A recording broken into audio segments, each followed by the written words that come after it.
प्यारे विद्यार्थियों, मैं डॉक्टर उमेद सिंह, सहआचार्य राजनीति विज्ञान विभाग। आज मैं एमए प्रीवियस का एक टॉपिक है प्लेटो का शिक्षा सिद्धांत, इसके ऊपर अपन चर्चा करेंगे कि पूर्व के हमने जब ये प्लेटो से संबंधित जो बात की उसके अंतर्गत ये पाया था कि एथेंस में किस तरह की व्यवस्थाएं थी। प्लेटो वहाँ जब पैदा हुआ तो उनके ऊपर क्या क्या प्रभाव पड़े, सुकरात का क्या प्रभाव था, न्याय सिद्धांत क्या दिया, इनकी चर्चा की थी। इस बार आज जो चर्चा का विषय है वो भी उसी दिशा की ओर जा रहा है। प्लेटो का जो शिक्षा सिद्धांत है वहाँ की जो पहले प्रचलित जो व्यवस्थाएं थी और जो शिक्षा चल रही थी एथेंस में, वो सोफिस्टों के द्वारा जारी थी और सोफिस्ट लोग फीस लेकर के एक जो आज की हम कह सकते हैं ना, ये विभिन्न प्रकार की कोचिंगें जो बनी हुई है, उसी तरह की वो कोचिंग टाइप की व्यवस्थाएं थी जिसमें वो फीस लेकर के उनको शिक्षा दी जाती थी और वो हर एक के लिए शिक्षा उपलब्ध नहीं थी। उस दरमियान में कोई विषय योजना नहीं थी, उसका अभाव था और वहाँ पर जो जैसी चाहे वैसी शिक्षा वो ले सकता था या वैसी दी जाती थी। उसके बाद जब हम बात करेंगे प्लेटो का जो गुरु था सुकरात, तो सुकरात ने भी इस तरह की कोई शिक्षा योजना लागू नहीं की। वो भी एक वहाँ की तात्कालिक व्यवस्था को लेकर के शुद्ध था और वो संवाद शैली में लोगों से उस व्यवस्था को सुधारने के बारे में गली मोहल्ले में जा कर के चर्चा करता था और जो भी वहाँ की जो तात्कालिक व्यवस्था थी उस व्यवस्था से जुड़ी समस्याओं पर लोगों में जागृति लाने का प्रयास करता था। लेकिन जब प्लेटो की जब बात आती है तो प्लेटो ने शासकों की शिक्षा पर अधिक बल दिया है। शासक कौन से? जो दार्शनिक शासक। दार्शनिक शासक का अर्थ यहाँ केवल तर्क करने से ही नहीं है, ज्ञानी पुरुष से है।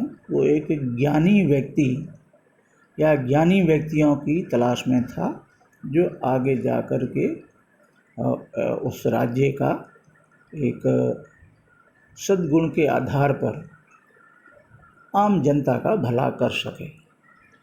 इसलिए उसने शासकों की शिक्षा के ऊपर ज़्यादा बल दिया। रूसो ने रिपब्लिक की शिक्षा को सर्वोच्च कृति माना है और उसकी प्लेटो की जो बुक है रिपब्लिक, उसको रूसो ने सबसे उत्तम कृति माना है। हालांकि प्लेटो की जो शिक्षा है वो शासक वर्ग और सैनिक वर्ग पर अधिक बल देती है, एक वर्ग को वो छोड़ देती है। लेकिन छोड़ने का अर्थ प्लेटो का वहाँ ये नहीं है कि वो शिक्षित नहीं हो। वो फिर जो उत्पादक वर्ग है या श्रमिक वर्ग है उसके लिए वो एक व्यावसायिक विशेषीकरण की शिक्षा पर बल देता है कि एक व्यावसायिक विशेषीकरण जब होगा तो निश्चित रूप से उस राज्य का जो उत्पादन है वो अधिक बढ़ेगा, इसलिए उनको वैसी शिक्षा दी जाए। बाकी जो दो वर्ग है, शासक वर्ग और सैनिक वर्ग, इनको अच्छी शिक्षा दी जाए ताकि क्या है कि ये उस राज्य के ऊपर नियंत्रण कर सके और आम जन की सुख सुविधाओं का ध्यान रख सके। प्लेटो की ये मांग थी कि शिक्षा जो है, जो पहले फीस लेकर के दी जाती थी और विभिन्न परिवार थे सोफिस्ट वगैरह, वे एक तरह की कोचिंग टाइप की जो शिक्षा थी, उस शिक्षा की बजाय ये जो प्लेटो कहता है कि ये शिक्षा राज्य के द्वारा दी जाए, पूरा वहन राज्य ही करे, देख रेख राज्य करे, अच्छे नागरिक बनाने के लिए शिक्षा दी जाए, चरित्रवान व्यक्ति बने। जो शिक्षा दी जाए, पहले जो शिक्षा दी जा रही है उस शिक्षा को बंद किया जाए और शिक्षा द्वारा दार्शनिक या ज्ञानी शासक को तैयार किया जाए। ये इनके मूल उद्देश्य थे। और मूल उद्देश्य में भी उसकी जब हम जो भी बात करते हैं वो एक ही परिकल्पना है उसकी, आदर्श राज्य की। वो आदर्श राज्य की बात करता है और आदर्श राज्य का अर्थ है कि आम जन का सर्वांगीण विकास और आम जन की भावनाओं को, उनके ऊपर जो शासन करने वाला व्यक्ति है वो ज्ञानी होना चाहिए। वो आदर्श एक दार्शनिक या आदर्श शासक कहलाएगा। प्लेटो ने शिक्षा का जो पाठ्यक्रम दिया है वो मोटे मोटे तौर से 2 भागों में बांटा और फिर उनमें से कई भाग करते गए। जो प्रारंभिक शिक्षा का प्लेटो जिक्र करता है, पहली जो है प्रारंभिक शिक्षा और दूसरी है उच्च शिक्षा। जब प्रारंभिक शिक्षा का प्लेटो बात करता है तो उसको 3 भागों में बांटता है वो, और 3 भागों में उम्र के अनुसार बांटता है। एक तो 6 वर्ष तक, 6 वर्ष के बच्चे को क्या चीज़ें सिखाई जाए, क्या देखे, ये संबंधित परिवार के ऊपर ज़्यादा निर्भर रहता है। और उसी आधार पर जब राज्य शिक्षा देगा तो उसी परिवार के हिसाब से पारिवारिक उसकी जो संस्कार होंगे उसी हिसाब से वो उसको नैतिक और धार्मिक शिक्षा पर अधिक बल देता है। 6 से 18 वर्ष की उम्र में वो शारीरिक और बौद्धिक शिक्षा पर बल देता है, क्योंकि ये उम्र ऐसी होती है, खाने पीने की होती है बच्चों की। तो ऐसी स्थिति में जब 15, 16, 17 साल का बच्चा हो जाता है तो उसका शरीर बनना जरूरी होता है। शरीर से जब वो बलिष्ठ होगा, मजबूत होगा, तो निश्चित रूप से उसका मस्तिष्क भी मजबूत होगा, और मस्तिष्क जब मजबूत होगा तो उसकी बौद्धिकता में निखार आएगा। तीसरा वो करता है 18 से 20 तक। अभी 18 से 20 वाली जो शिक्षा है, अब ये उसी बच्चे के ऊपर ज़्यादा जोर देता है, जिसमें वो कठोर सैनिक शिक्षा देता है। अब ये सैनिक शिक्षा, कठोर सैनिक शिक्षा का अर्थ यहाँ ये है कि वहाँ पूर्व में बताया कि एथेंस, स्पार्टा, यूनान, ये आपस में राज्य लड़ते रहते थे, तो इसका फोकस जो था, एक तो अपने राज्य को मजबूत करना और दूसरा जो वहाँ की व्यवस्थाएं थी उन व्यवस्थाओं को सुधारने के लिए दार्शनिक शासक की उपयोगिता। तो ये कठोर सैनिक शिक्षा का बल दिया गया। यानी कि प्रारंभिक शिक्षा में शारीरिक व्यायाम, साहित्यिक गतिविधियाँ और संगीतात्मक। अब यहाँ संगीत का अर्थ केवल गाना बजाना या भजन सुनने से मतलब नहीं है। यहाँ संगीत का मतलब कला से है, जो मनुष्य को अंदर तक झकझोर देती है और उसके जो विकृतियाँ होती है उन विकृतियों को संगीत के माध्यम से भी समाप्त किया जाता है, ऐसा प्लेटो कहता है। ये तो हो गया इसका प्रारंभिक एक पाठ्यक्रम जो 18-20 साल तक है, 18 से 20 साल तक। और जो उच्च शिक्षा है वो उच्च शिक्षा बहुत लंबी चलने वाली है। वैसे तो देखा जाए तो उच्च शिक्षा प्लेटो ने 50 वर्ष तक मानी है। भाई 20 साल तक तो हो गई आपकी प्रारंभिक शिक्षा, और 20 से लेकर के 50 साल तक जो शिक्षा मानी है वो उच्च शिक्षा की श्रेणी में उसने लिया है, जिसमें वो अच्छे सैनिक और अच्छे पदाधिकारी और अच्छा दार्शनिक शासक ढूंढने का प्रयास करता है। 20 से 30 वर्ष तक की जो शिक्षा है वह शिक्षा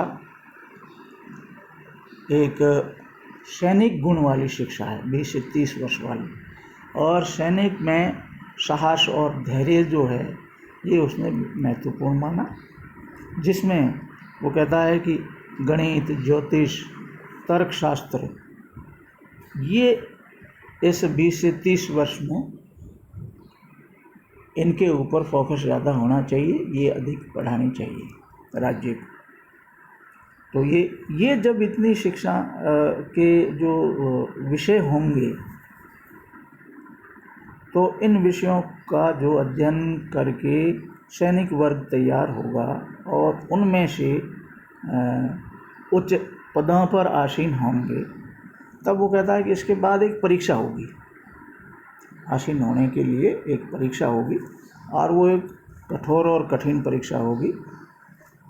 30 वर्ष के बाद वो सैनिक शिक्षा ले ली है उसने विशेष गुणों वाली, उसके बाद एक परीक्षा होगी और उस परीक्षा में जो सफल होगा वो फिर 5 साल तक, यानी कि 30 से 35 वर्ष तक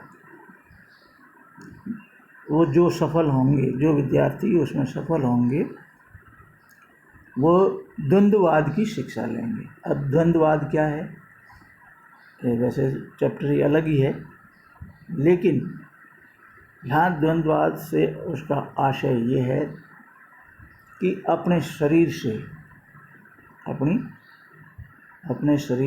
अपने मन से अपनी बात को पूछना और जिसमें विशुद्ध तत्व का ज्ञान प्राप्त होता है। तत्व ज्ञान प्राप्त करना बहुत कठिन काम होता है कि मूल क्या है, इंसान है तो मूल क्या है, सत्य क्या है। इसलिए ये विशुद्ध तत्व का ज्ञान प्राप्त किया जाता है, जिसको हम सत्य कह सकते हैं, सद कह सकते हैं, शुभ कह सकते हैं, गुड कह सकते हैं। ये जो भी चीज़ें हैं, ये ज्ञान की एक मीमांसा जो है उसका ये इसमें द्वंद्ववाद में वो शामिल करता है। अब जब 35 से 50 वर्ष हो जाएंगे, अब तक तो प्लेटो कहता है कि अभी तक तो 35 साल तक तो इसको यही दिया है कि सारी शिक्षा दे दी। शिक्षा देने के बाद वो उसको वह अपने ज्ञान को परखने के लिए, अपने आप से पूछने के लिए, अपने मन से पूछने के लिए द्वंद्व शुरू करा दिया।